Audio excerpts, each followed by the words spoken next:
the evening sessions. This one is, we will hear Jocelyn Wang. She's a postdoctoral associate at the Rutgers Center for Cognitive Science. Before that, she obtained her PhD in philosophy in the MIT. Her research focuses on creative thought, particularly on attention and memory. And today she will talk about precisely memory as a generative source of understanding. Okay, thank you. So this is a topic that I kind of started as the last chapter of my dissertation when I was at MIT, where I was doing a PhD in philosophy, and I'm, I guess, I've been still been thinking and developing this project since then. So decided to present it to a crowd that's very understanding savvy, I think. Okay. So I want to start with a phenomenon that's I think quite common, which is described as following. So we've all had experiences of thinking about a problem all day. Maybe it's something that you've been working on for your research, or maybe it's just something very mundane in your daily life, like you're trying to organize this family vacation with all the crazy logistics, and then maybe you hit a wall, and sometimes you can make progress by not thinking about the problem. Okay, so sometimes you go take a nap, you go to sleep, or you go take a walk, okay, and you think about other things, and then when you come back, suddenly you have a new insight. Which is kind of mysterious. How does that happen? Now, it's actually not that mysterious. So there are a lot of empirical studies on memory that have suggested that these insights emerge because of non-conscious processes that occur in our memory system when we're not consciously thinking about a problem. Okay.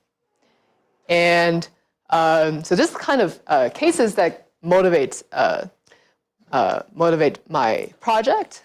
So building on this type of cases, my project will focus on what I take to be one of the functions of memory, which I argue to be generating epistemic value, and in particular, the epistemic concept that I'll be focusing on for today is understanding. Okay, so here's how the talk will go. First, I'll start with some psychology, and I'll explain what memory consolidation is. And then after that, I'll say a bit about what I take understanding to be. And this will be followed by a discussion of why I'll be focusing on understanding, because there are a lot of, I guess, concepts in the vicinity in epistemology, like especially like justification. And but I think there's a reason that we should focus on understanding. And then after that, I'll provide my empirically informed argument of how memory consolidation, a process I'll be focusing on, generates understanding through specific mechanisms that I'll talk about. Okay, so first of all, what is memory consolidation? So here's an example. Okay, so if I ask, do you remember what kind of cake you ate at the last birthday party you went to? I don't know how many of you guys remember that. Okay, what about, do you remember what gifts you received at your 9th birthday party? Okay, probably not, right? Okay, probably not. Now I'm going to ask an easier question, which is, do you remember what the birthday parties that you have been to are like in general?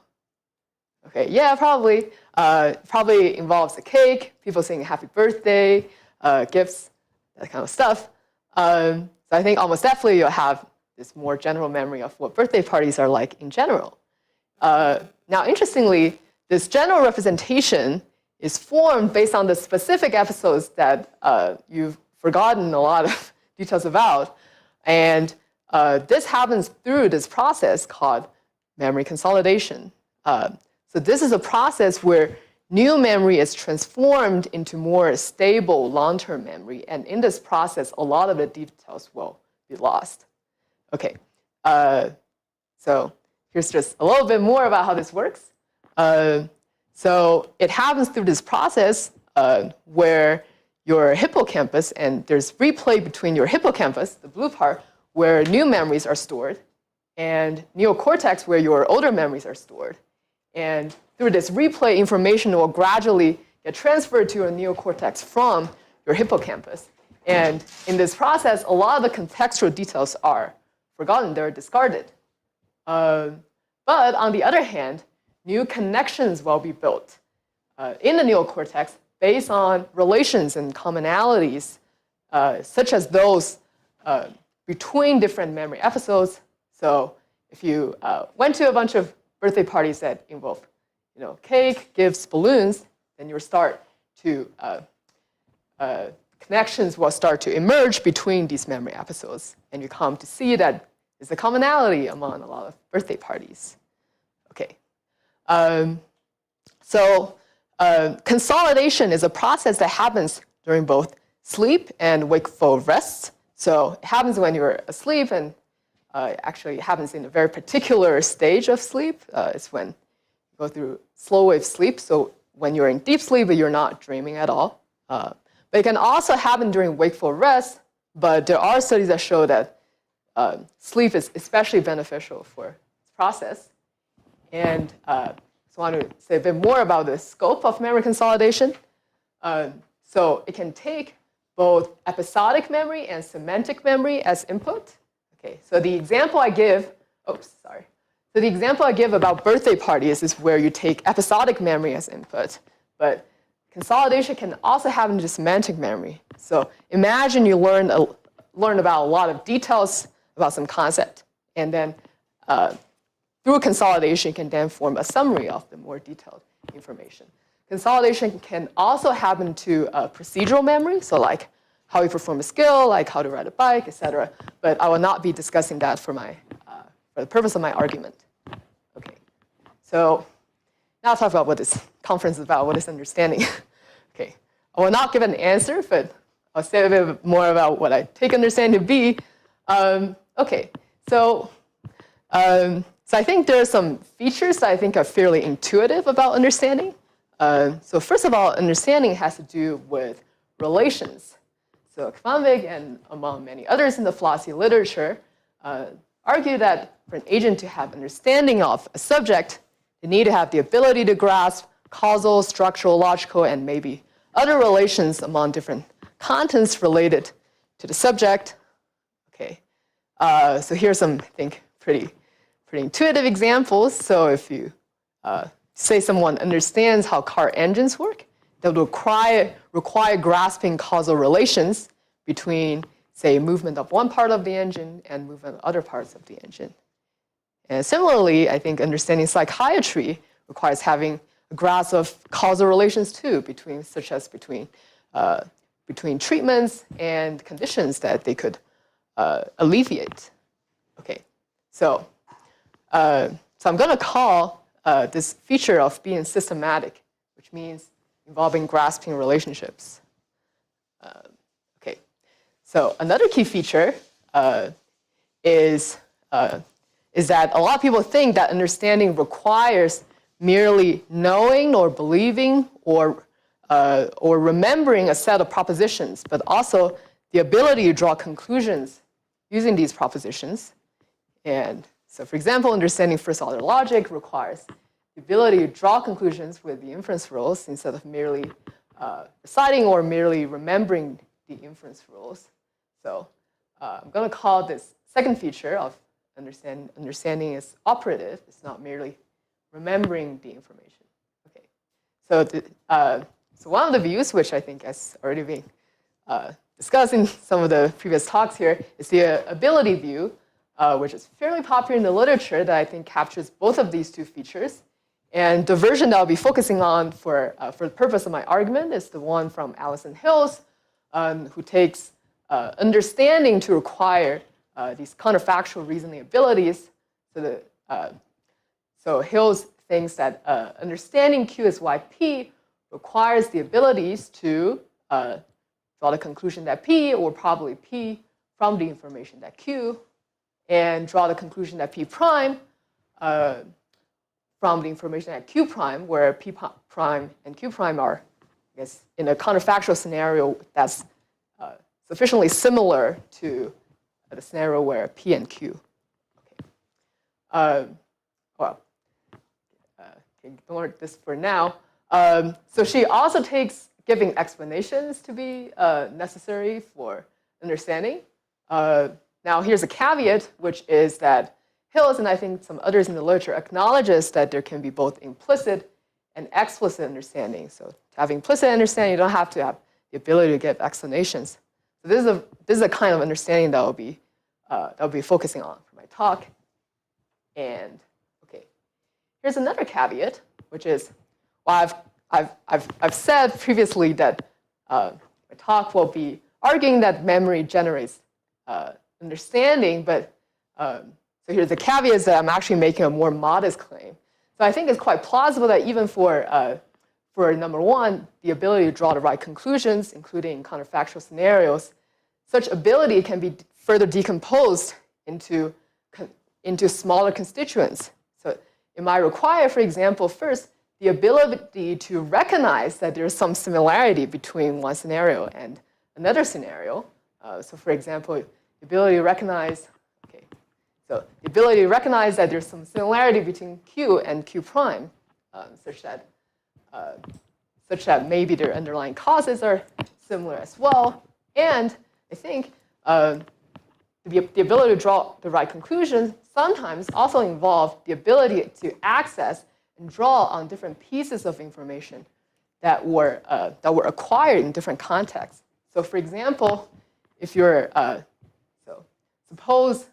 suppose P1 and Q1 are both causally connected to Q, but you learned about, say, P1 and P2 in different contexts. And if you weren't able to put all of this together, then you wouldn't be able to draw the right conclusion. So this is also another ability that will be required, I think, as a constituent of the ability to draw the right conclusions. This will be more clear when I talk about how memory enables us to gain these constituents of the abilities. But what matters now is that what I'm saying is that I'm only arguing that memory improves some of our abilities that can constitute one. I'm not saying that memory improves all of them, and I'm not saying that through memory consolidation you can gain all the components of such ability. Okay. So now I'll talk about why understanding. So this might not be something that I need to convince this audience about, but it's something that you will need to convince a lot of other people about. So why understanding? Okay. So in the existing literature on the epistemic role of memory, so many have actually already been trying to argue that memory is a generative source of epistemic value, but they've been focusing on epistemic justification for individual beliefs instead of memory generating understanding. And so this is the name that they give their view called generativism. Okay. So this is I guess a trend in the past 2 decades. They're trying to argue against this more traditional view about memory, sometimes called preservationism about memory. I think another more intuitive name for it is the storehouse view. So there's a view that memory is just a storehouse. Memory merely preserves epistemic justification from other sources, like through perception or through reasoning, and then memory just stores the justification. But memory doesn't generate any new epistemic justification on its own. So this is the most traditional view about the epistemic role of memory.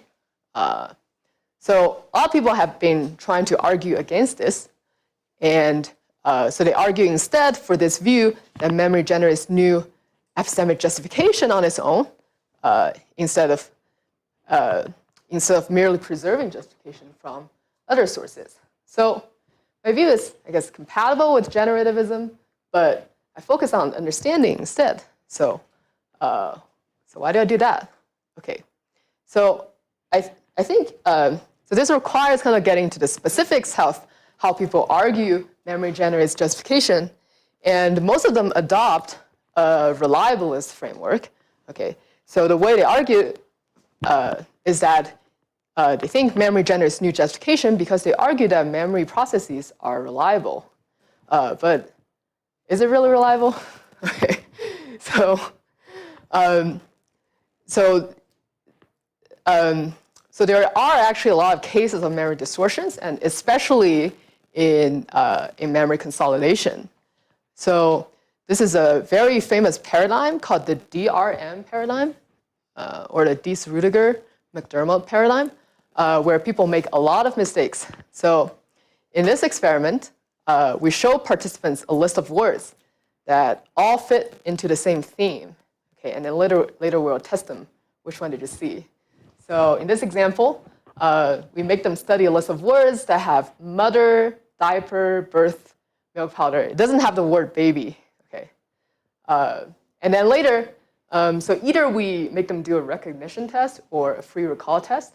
So in the recognition version, we're given another list of words, and some of the words are from the previous list, but it also has other words that fit into the theme but weren't in the previous list. So if we ask people, did you see baby? They'll say yes. Okay. Or if you ask them to freely recall, what words did you see yesterday? And then they'll say, I saw baby. Okay. So even worse, so they're having studies that show that sleep actually increases subjects' recall error rate by increasing their recall of unstudied real words. So after sleep, they're even more likely to say that they saw the word baby. Okay. So these studies, I think, at least put some pressure on the reliabilist claim that memory processes are reliable, because these cases of memory distortion or memory illusion are fairly widespread. Okay. Okay. So alternatively, I think an understanding-based account can account for these memory illusions better. And so the argument I'll be making is that one of the functions of consolidation is to generate understanding. And crucially, a lot of people in the understanding literature argue that understanding can be false. Okay, so one example is from Catherine Elgin, who argues that understanding only needs to be, quote unquote, true enough. So according to her, the deviation from truth is negligible given the agent's cognitive purpose, then it is true enough. Okay, so here's like one of the examples she gives is that the ideal gas law makes a lot of assumptions, including that molecules are dimensionless, they're spherical, and they exhibit no intermolecular attraction. Of course, these are false assumptions, but the deviation from truth doesn't really matter for the purpose of the inquirer when they're using the ideal gas law. Okay.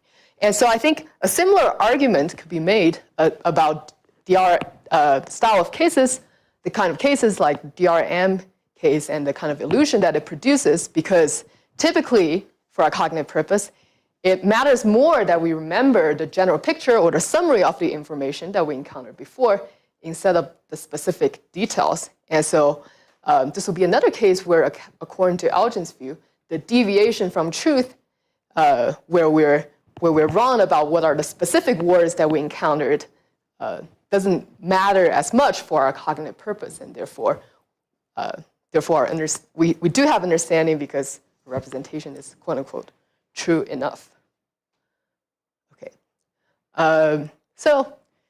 Because I said something about a function, so now I'll say more about what I mean by function. So the claim kind of comes in two parts. So one part is about memory consolidation, one part is about memory system more generally. So what I want to claim is that improving understandings, okay, first of all, human memory system has a lot of subparts and a lot of different processes that go on within it. So for example, consolidation is one, and then another one that has been discussed quite a lot in, I think, in the memory literature in philosophy is episodic simulation. So for example, Felipe de Brigard's 2014 paper argues that episodic simulation kind of has its own function that's not just for remembering, it's for simulating hypothetical scenarios, and you might want to use it in your reasoning, in your imagination, etc. Okay. So the claim I want to make is that consolidation has, at least as one of its functions, is to improve our understanding. And by extension, that's one of the many functions that memory system plays. Of course, it has, I think, as many people have argued, it has the function of preserving previously acquired information, but it has other functions, including simulating hypothetical scenarios and also improving understanding. So why I think that memory consolidation has this function, I'm going to talk about in the next section, but just to give you a taste of it, well, its cognitive architecture allows it to systematically mine for relational information that's implicit in encoded contents. And it also allows it to process encoded information and draw new conclusions that we couldn't draw before. Okay, so now I'll get into that part. Okay, so I'll be focusing on two kinds of mechanisms that happen in consolidation. One is pattern extraction, and the other one is integration of piecemeal information. Okay, so let's start with pattern extraction. So I'll talk about two cases. Okay, first one, we make people do math. So in this study, we make people do a kind of task called well, not we, but Wagner and collaborators make people do a kind of task called number reduction task. And then they notice that sleep improves people's ability to notice a pattern, and they're able to do this task much faster. Okay, so here are the rules. I'll explain how this task works. So the subjects have to process strings that look like this. Okay, so it contains 3 digits, 1, 4, and 9. So here are the rules. If two numbers are the same, then return the same number. So if you see 2 1s, then you have to return the 1. Okay. If two numbers are different, then you return the third number. So if you see 1 and 4, then you return 9. If you see 4 and 9, you return 1. Okay. 1 and 9 return 4. 4 and 4 return 4 because they're the same. 4 and 9 return 1. 4 and 1 return 9. Okay. And the result that people need to report is just the last digit of the whole process response string. Okay. So unbeknownst to the subjects, there's actually a pattern in the response string, which is that there is a symmetry between the last 3 digits and the 3 digits before them. So they had to do a lot of these, they have to process a lot of these strings, and they all have the same pattern. Okay, but it was never announced to them. But once they notice that, they don't have to do it all the way to the end. They just have to do it to the second one, and then you can stop. Okay, so they're split into 3 groups. So all of them had to do the task initially, and then one group goes to sleep for 8 hours, and then there are 2 groups that stay awake. One group stays awake during the day, and one group stays awake during the night. And they come back, and then they do the same test, okay? Process the same strings that they did before. Before anyone asks me, fatigue is not a factor. So upon retest, awake group 1, so the one that stays awake during the day, self-report the same level of fatigue as the sleep group. So the sleep group is not doing better because they're less tired. And the result is that compared to both of these 2 awake groups, a higher percentage of the sleep group is able to recognize the symmetry pattern and use it to increase their speed of finishing the conclusion. Okay. So I think that provides some evidence that probably some processes that happen while they're asleep made a contribution to their ability to recognize the pattern. And one explanation is that memory consolidation allows them to recognize the pattern. And so that provides some evidence that consolidation process enables subjects to draw new conclusions about general patterns that they couldn't before. Okay. So that was the first study. The second study is going to be structurally kind of similar, but it doesn't involve doing math. It's about a perceptual task. Okay. So the second task from Durant and collaborators, so they asked participants to first listen to a number of auditory sequences that all share an underlying statistical pattern in transition within each sequence. So there's a probabilistic pattern in how all the pitches transition between each other. Okay. But suppose these are the ones that they listen to. They're all a bit different, but they share a pattern. Okay. So it's structurally kind of similar. This time we have one group that gets tested immediately on novel sequences. So they're asked, does this new sequence share the same pattern as the ones before? Okay, and then one group, it's not sleep for 12 hours, but 12 hours including sleep. And then this one, this group stays awake for 12 hours during the day. Okay, and the result shows that after the 12-hour delay, participants demonstrated significant improvement in their accuracy in detecting whether the novel sequences adhere to the same pattern as the ones before. Okay, and more importantly, the sleep group did better than than both of these two, I guess. So this one did better than this one did better than this. Okay, so those are some studies that show that consolidation help with extraction of patterns. And then now I'll talk about a slightly different mechanism, which is integration of piecemeal information. Okay. So this is a study from Ellenbogen and collaborators that asked subjects to learn comparisons between individual items, and then they're going to ask them about information that would require putting together different information that were acquired in a piecemeal and fragmented manner. Okay, so subjects weren't actually looking at fruits, but just to make it easier, imagine they were learning which fruits are better. Okay, so suppose they learned that apples are better than grapes, strawberries better than lemons, oranges better than strawberries, lemons better than bananas, grapes better than oranges. Okay, so they were actually looking at novel visual stimuli that they had no prior opinion about. Okay, so unbeknownst to them, there is a global hierarchy among the items. So actually, apple is at the top of the hierarchy, and banana is at the bottom of the hierarchy. Okay. So again, we have this kind of structure of study. So first, we make them study the comparisons that I just showed you guys, and then there will be a delay for two groups, and one group goes through almost no delay, just a 20-minute rest. And then we'll test them. Okay, so what they got tested on includes, so they're tested on what they studied. They're also tested on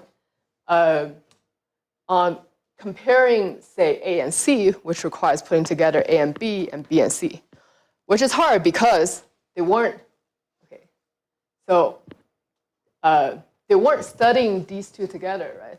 So they were studying this here, and then they're studying this here, but there was a bunch of information in between them. Okay, so they're asked which one's better, A and C, B and D, and even more difficult, they're asked what about A and D or B and E? Okay, and the results they find is that so everyone did reasonably well on this one, so they all learned the comparisons. However, the sleep group and the awake group that were tested 12 hours later, so these two groups that were tested after 12 hours, outperformed this one on the comparisons that involve putting together information that require at different time. And the sleep group actually outperformed everyone on comparisons that had 2 degrees of separation. So the sleep group actually did pretty well on comparing even A and D or B and E, okay, which is, I think, quite interesting. So this one, I think, provides some evidence that consolidation allows individuals to draw conclusions about relationships between contents that were acquired in a fragmented manner. Okay, so I think I think it will be. If you're wondering how this works, so I'll give an explanation that I think is 5 minutes? Okay, I'll be done in 5 minutes. Okay,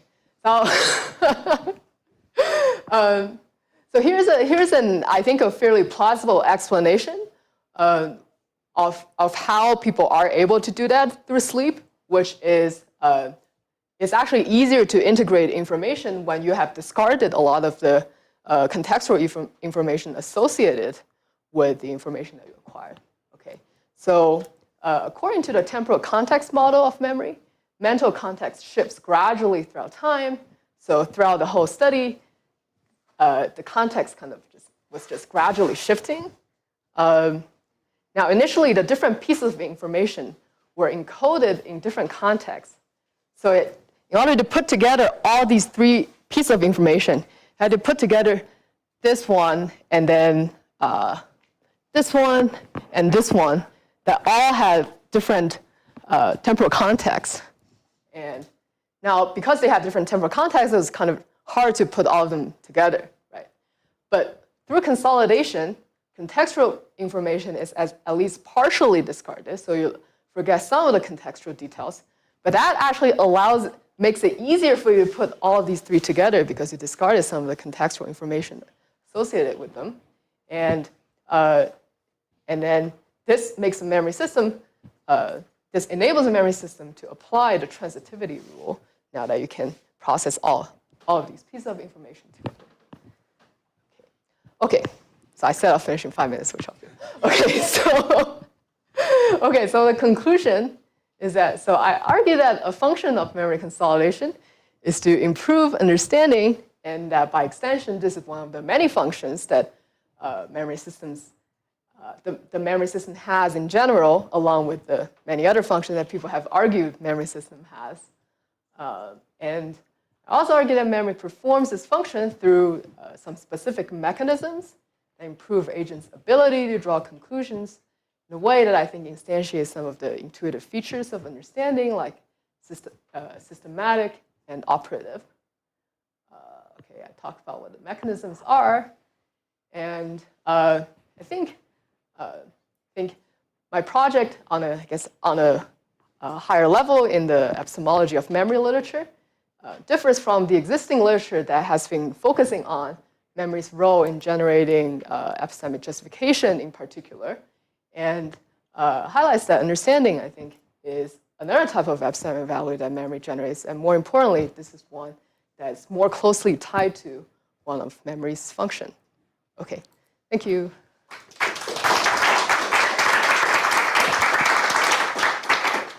Thank you, Jocelyn. Questions? Octavio? Thanks. It's a really interesting talk. And, how big were the sample of the people who were running the subjects for the experiment? Okay, depends on which experiment you were talking about, but so I don't remember the detail, but I know Wagner's study has been replicated by 2 other studies.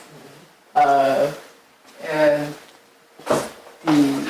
I have to go back and look at the studies. Okay. Yeah. And so also the other question would be, how can you screen off other possible explanations for the results, right? So you design something, right? And you get the result. How can you tell that it was actually the memory consolidation that was the key element here? So are you worried that it's other processes that occurs, such as during sleep? That's one possibility.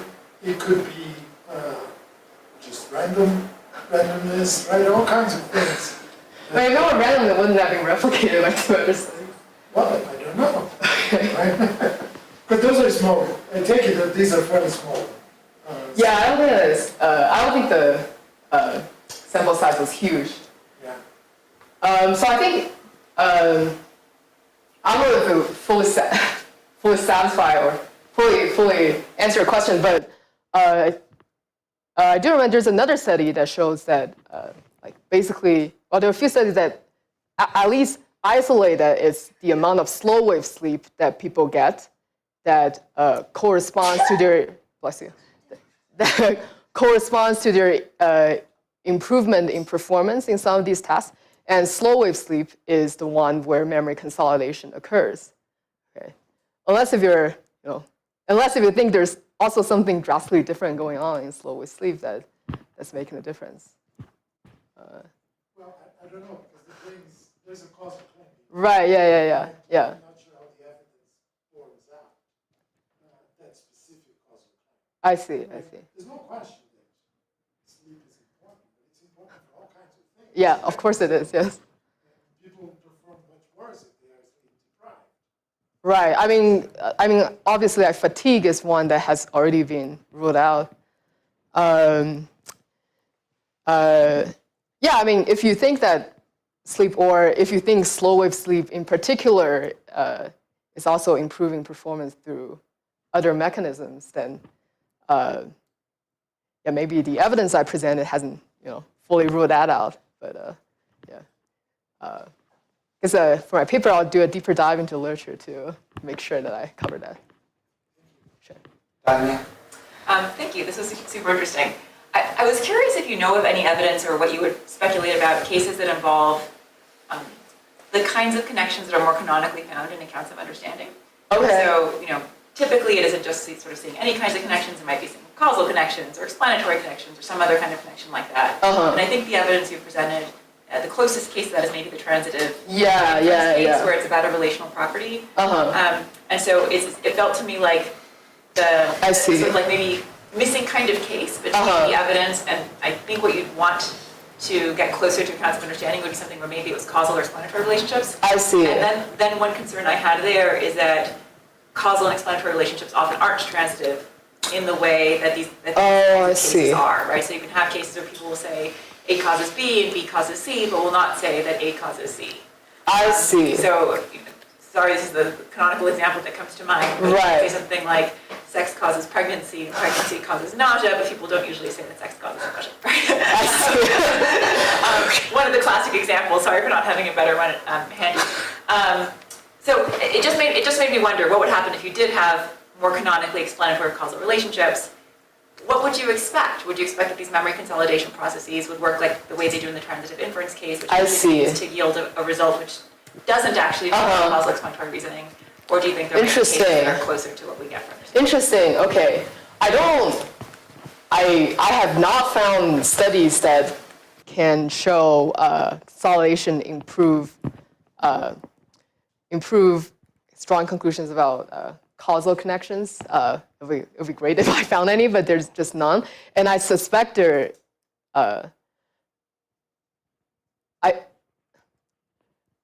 I suspect that there's none because it doesn't exist, but it's just suspicion. I feel like there's an experiment I could run.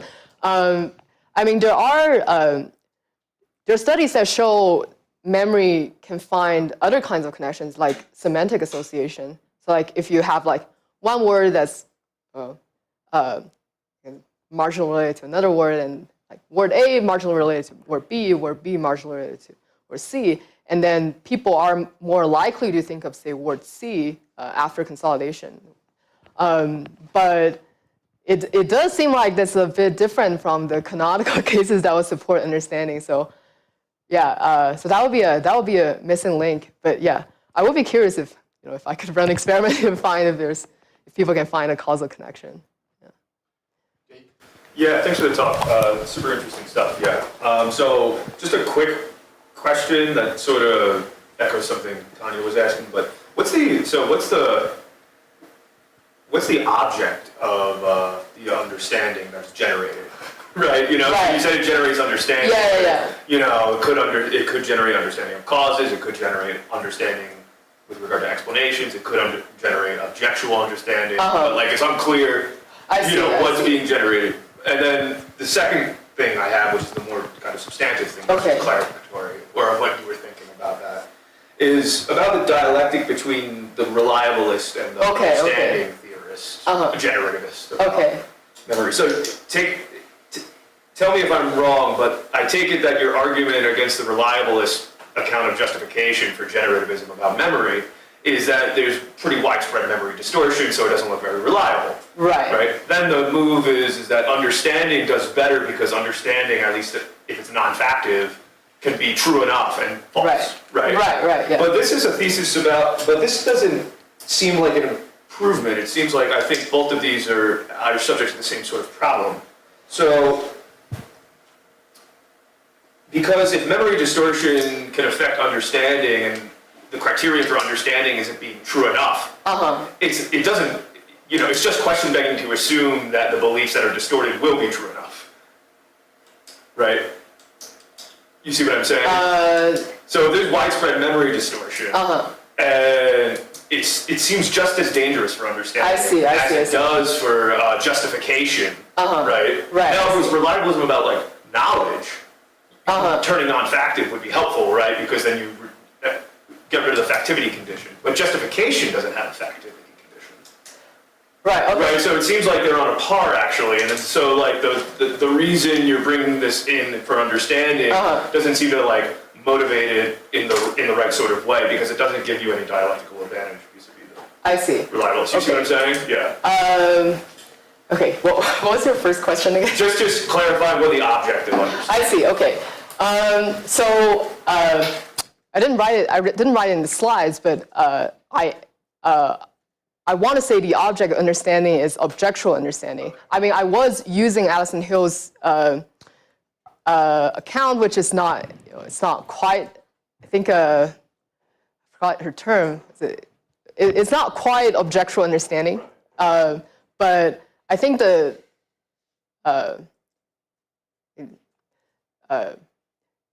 I think it's at least somewhat plausible that the same abilities would be required for objectual understanding. And so I was defining the relations very broadly. So it would be causal relations, logical relations, etc. Okay. Do you have a follow-up about this, or can I? Okay. And then for your second question, so it's not exactly clear to me that that the understanding account doesn't have any advantage over the reliabilist account. Okay, so so the claim is for the understanding account, the claim is if we have memory distortions, that's fine because understanding only needs to be true enough. Now, so for the reliabilist, I hope I'm understanding the thought correctly. So okay. So is the thought that for reliabilists, you can throw in some false beliefs and as long as like the truth ratio is on the whole is fine, is like not terribly low, then you're still reliable, or is it a different thought? Rather, I think the claim is more that it seems like to me understanding in this case has the same problem. Not that not that reliabilism you can fix it. Which I think can, but that's not my point. My point is just that introducing the problem of memory distortion as a way to stump for the understanding. So thank you. Yeah, so I was thinking the right sort of thing, because they actually both have that problem, and it's not clear. And it's at least not obvious. So I was thinking. Thank you. So I was thinking that it's a feature of the, for example, Elgin's view of understanding that you have more room for error for things that are not important for a cognitive purpose. And the point being that memory consolidation is specifically geared towards kind of getting at the relationships or the bigger picture, which are the ones that matter more for your purpose, and at a cost of causing illusions about the details. But couldn't you just give the same story as a reliabilist? As in, you're not reliable with respect to the details, but you're reliable with respect to whatever the function of memory. Yeah. Good. Yeah. So, so I didn't discuss it in the talk, but I think a potential response is, I mean, that's perfectly fine. I think that's perfectly fine as like an epistemic theory. But I think the understanding theory would be more explanatory, because if you were to ask a reliabilist, but why is it that memory is only reliable with respect to this type of belief, then they don't quite have an answer. Whereas the understanding theory would say, well, it's because these are the beliefs that undergird understanding. Does that make sense? Well, I mean, again, I could just run the argument, it's undergirds justification and justified beliefs, right? So it's like, for any kind of state you could add, I could just run the same argument again, right? But it's all right, I got the structure of the response. Okay. Yeah. Okay, Alan.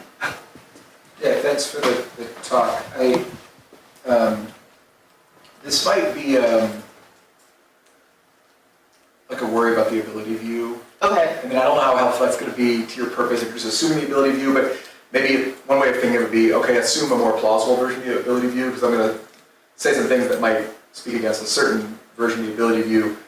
So it seems like your abilities, and whatever the relevant abilities are that we're talking about here, it seems like they could improve due to improvement in understanding or not.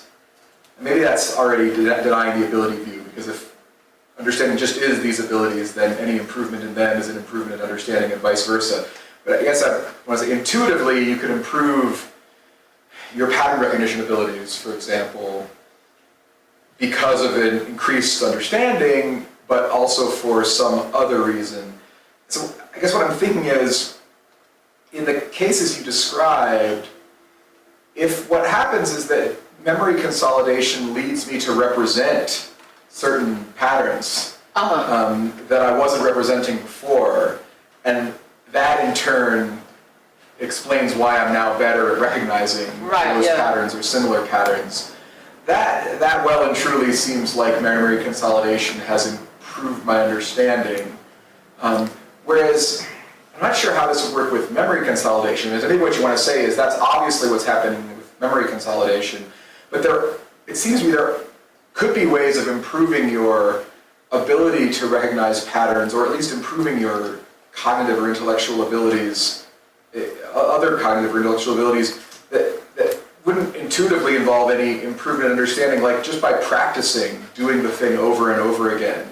It wouldn't be, you talk about muscle memory, it wouldn't really be muscle memory because it would be like the muscle would be your brain or something. But if I just get better and better at spotting this pattern by repeatedly spotting it, right, just through practice alone. I see.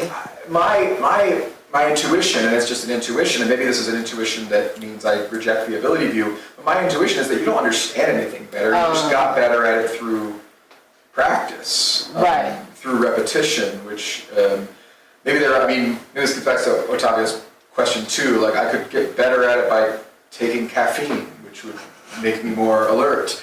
That wouldn't improve my understanding. So I feel like an improvement in understanding has to come with some improvement of how I represent the task, or how I represent the world, or some improvement, some change in my representational state or cognitive state.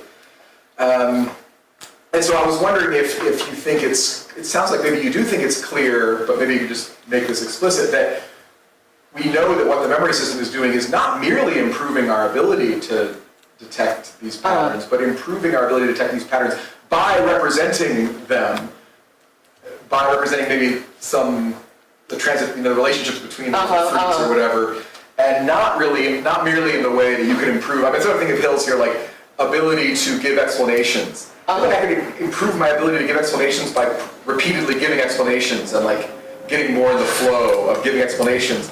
I don't think that would improve my understanding of the subject matter at all. Just that I got better at giving the explanations because I had practiced it.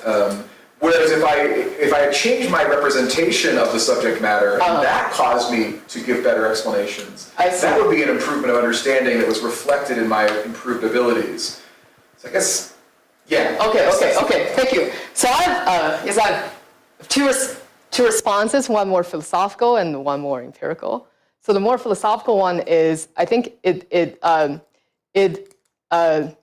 guess there might be a way to frame your question that's more directed at my account than ability accounts in general, which might be, I think, maybe something that Tanya has kind of mentioned in her question. There might be just a gap between the kind of abilities that I've shown with these studies and the more canonical abilities that we think are required for understanding.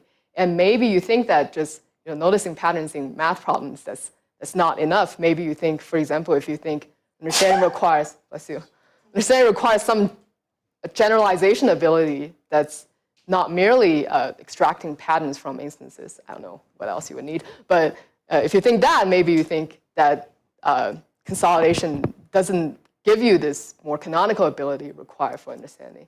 Okay, so that's one, I guess, I think that's definitely you can see that that's a problem. So that's, I think, the more philosophical side. And then the more empirical side, I mean, I think you seem very skeptical, like, oh, how can you get better understanding just by, muscle memory? You can.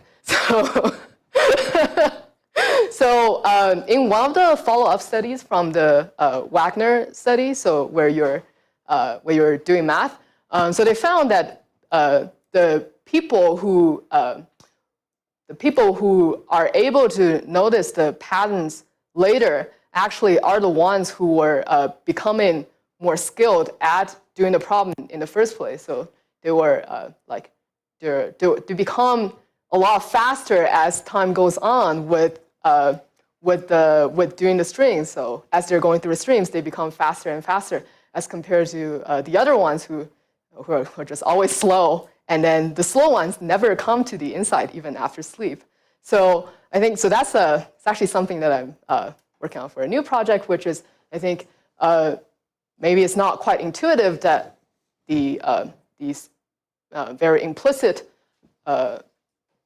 procedures, almost like, as you said, almost like muscle memory, can contribute to understanding, but they do. And so perhaps I think one way to interpret it is that perhaps you learn something, you learn something, I guess, as a skill first, and then you're able to transform it into your declarative memory. But that's, so I guess. To clarify what I'm thinking, I'm not at all skeptical that you can improve your abilities, that memory consolidation might improve your abilities at various tasks, or that there might be various unconscious or non-deliberative ways of improving abilities. But I guess what I'm thinking is there's two different ways to improve your abilities at a task. Broadly speaking, one way of improving your ability at a task is to have some insight, as you put it, into the task, whether consciously or unconsciously, which then contributes to improved task performance. Right. And another way, and I don't know if this, if you want to say empirically this distinction is somehow, I don't know how the distinction would be. Anyway, you might want to say, no, empirically you can't draw that distinction. No, you can't, but it's just the people who don't get the insight are able to transform what they learn implicitly into the insight later on. So is it right that, I mean, here's an example that doesn't involve cognition that maybe it's easier for me to wrap my own head around.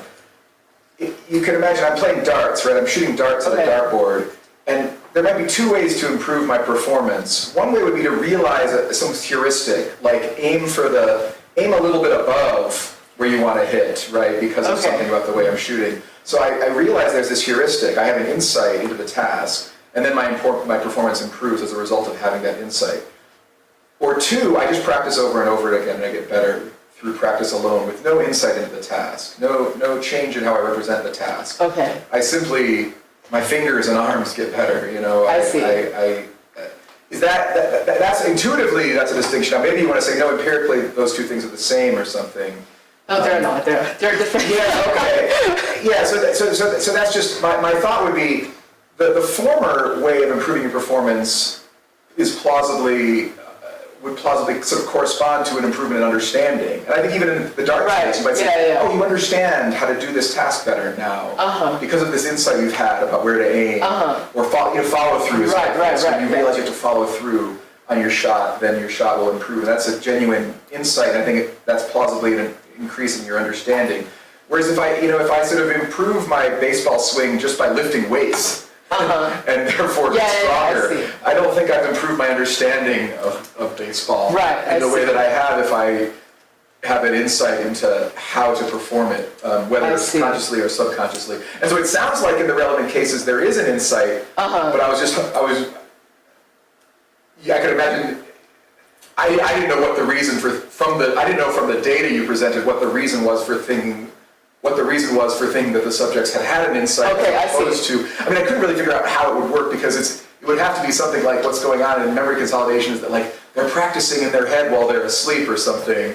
But if a memory scientist came in here and told me that's what's happening when you're asleep is that you practice things you did that day over and over again and that's how you get better at them, I'd be like, okay, you're a scientist. Yeah, okay. The story you told sounds more plausible to me, that there's new representations being formed that make you better at this. So, okay.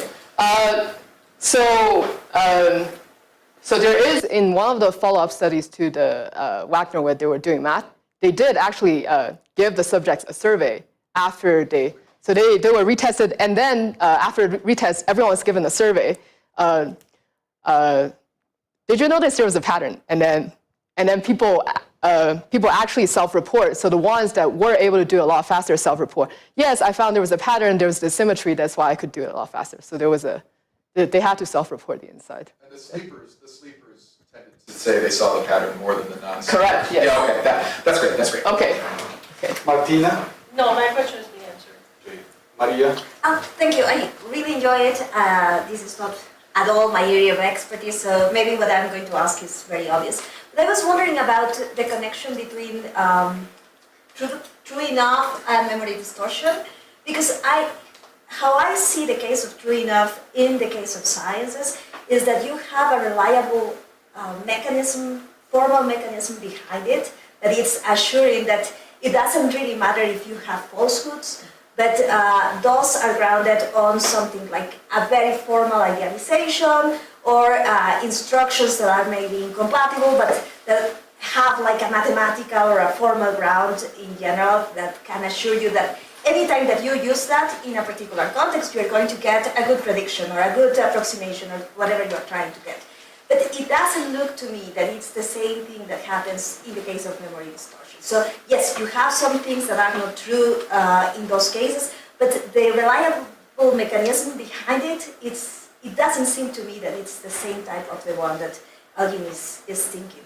Okay. Unfortunately, the philosophy science part is beyond my field. Can you explain a bit more? Yeah, in the case of the ideal gas model, I mean, it's not something that it's just lacking truth, but it has been refined in such a way that every time that you use the model for cashing out a prediction or a measurement, it's going to be reliable because of how the model is arranged. Okay. And so in the case of memory distortion, it doesn't look to me that it's so transparent. So in the cases of ideal models or high abstractions or falsehoods in general in science that are being placed there, they are placed there to make a shortcut, for instance, because of cognitive power or something like that.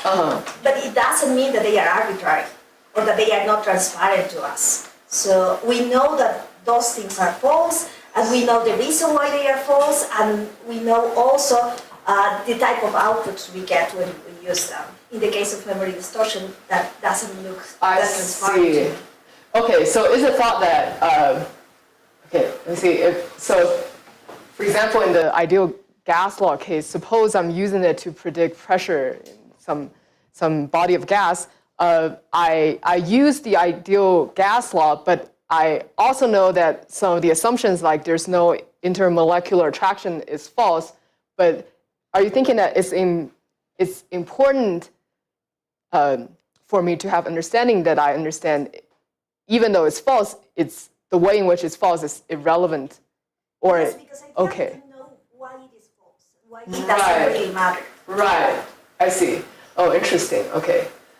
So I'm trying to think of what would the how would an account like this transfer to memory consolidation? So would it be like, I think I saw the word doctor, but I know I might be wrong. Would it be something like that, or you don't know? I don't know that. Okay, interesting. The difference is that we don't know which parts of our memory. Yeah, I know, that's true. Right? Yeah. And that seems like a salient difference. I see. Okay, yeah. Okay, that's a great point. Didn't know about the philosophy science part, but yeah. Thank you. Yeah, I'll think about this. Any more questions? Worries? Okay, thank you, Jocelyn. Okay, thank you.